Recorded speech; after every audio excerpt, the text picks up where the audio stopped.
Tamil Nadu CM MK Stalin నేతృత్వంలోని తమిళనాడు ప్రభుత్వం ఇక చేసేదేమి లేక ప్రజల దృష్టిని మరలించడానికి డీలిమిటేషన్ మీద ఒక మీటింగ్ అంటూ కొత్త సమస్యలకు తెరలేపిందని చెప్పేసి కేంద్ర మంత్రి కిషన్ రెడ్డి ఘాటుగానే మాటలు అన్నారు.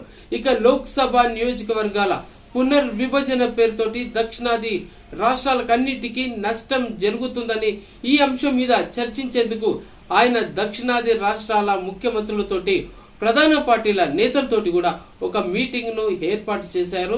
సరే, ఆ విషయం ఇప్పుడు అందరికి బహిర్గతమైంది.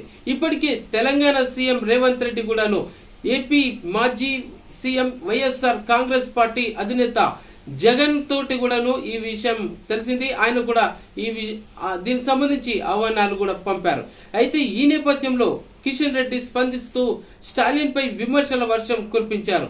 ఆయన మాట్లాడుతూ ఈ సందర్భంగా తమిళనాడులో ప్రభుత్వాన్ని ఏర్పాటు చేసిన ఈ 4 సంవత్సరాల్లో స్టాలిన్ నేతృత్వంలోని డిఎంకే భారీ అవినీతి, శాంతి భద్రతలతోటి భారీగా వైఫల్యం చెందిందని, పన్నులు, విద్యుత్తు ఛార్జీల పెంపుదలతోటి ప్రజలను తీవ్ర ఇబ్బందులకు గురి చేస్తుందని, ఈ అంశాలను ప్రక్కదారి పట్టించేందుకు తప్ప మరొకటి ఏమీ లేదని చెప్పేసి ఆయన ఘాటుగా విమర్శించారు. ఇక అంతేకాదు, 1000 కోట్ల విలువైనటువంటి లంచాలకు సంబంధించిన పత్రాలను వెలికి తీసిన తర్వాత తమిళనాడులో మద్యం సరఫరా చేసే కంపెనీల మీద జరుగుతున్నటువంటి ఎన్ఫోర్స్మెంట్ డైరెక్టరేట్ అంటే ఈడీ దాడుల నుంచి దృష్టిని మరలించడానికే డిఎంకే డీలిమిటేషన్ మీటింగ్ అంటూ పెడుతుందని ఆయన విమర్శించారు. ఇక అంతేకాదు, జాతీయ విద్యా విధానాన్ని మసకపరచడానికే డిఎంకే కుట్రలు చేస్తుందని, ఇటీవలే తమిళనాడు ఆ రాష్ట్ర బడ్జెట్ 2026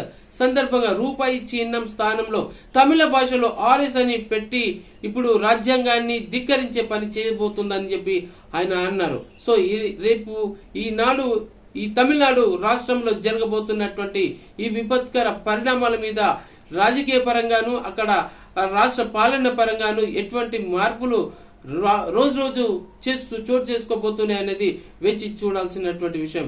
మొత్తం మీద చూస్తే స్టాలిన్ చేస్తున్నటువంటి పనులన్నీ అక్కడ ఈడీ నుంచి తప్పించుకోవడానికనే అనేక రకాలైనటువంటి కుట్రలతోటి అక్కడ మీటింగ్లు, సమావేశాలు పెట్టి ప్రజల దృష్టిని మరల్చేందుకు చేస్తున్నటువంటి ప్రయత్నంలో ఒక భాగం అని చెప్పేసి వారన్న మాటలు.